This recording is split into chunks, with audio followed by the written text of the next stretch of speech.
যখন নতুন একটা সন্তান জন্মগ্রহণ করে, অর্থাৎ নতুন অতিথি যখন চলে আসে, তখন পরিবারের ভিতরে আলাদা একটা আমেজ, আনন্দ তৈরি হয়। একটা আনন্দ মুহূর্ত, যেখানে বাবা মা ভাই বোন বা আত্মীয় স্বজন সকলে এই ছোট্ট শিশুকে নিয়ে, ছোট্ট বাচ্চাকে নিয়ে আনন্দে মেতে ওঠে। কেউ নাম নিয়ে আলোচনা করে কি নাম রাখা যায়, কেউ বা বলে একে কি করা যায়, বা সকলেরই মনোভাব, সকলেরই নজর এই ছোট শিশুর উপরে থাকে। তখন হয় কি, যে প্রথম সন্তান আছে, বড় সন্তান আছে, তার ভিতরে একটা ক্ষোভ তৈরি হয়, রাগ তৈরি হয়। তার মনে মনে এটা ভাবনা চলে আসে যে আমার একটা সাথী ভাই আসলো, আমার ছোট ভাই আসা মানে আমার যে ভালোবাসা ছিল সেটা ভাগাভাগি হয়ে গেল। তো আমার ভিতরে যেটা ছিল বা আমাকে যেই পরিমাণ দিত, আজ থেকে মনে হয় আর সেই পরিমাণ দেবে না। এই জন্য ছোট ভাইয়ের উপরে তার একটা আলাদা ক্ষোভ, আলাদা একটা রাগ তৈরি হয়।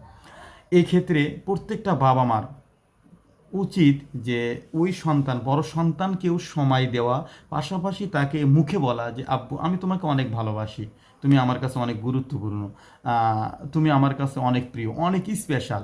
এই কথাগুলো যদি বড় সন্তানকে, প্রথম সন্তানকে বলা যায়, তাহলে দেখবেন তার ভিতরে এই রাগ, এই ক্ষোভ, এই অনুভূতি আর থাকবে না। তার ভিতরে যে ভিতরে যে কষ্ট ছিল, অনুভূতি ছিল, আবেগ ছিল, সেগুলো সব দূর হবে। আজকে অভিভাবক এই বিষয়টা খেয়ালই করে না।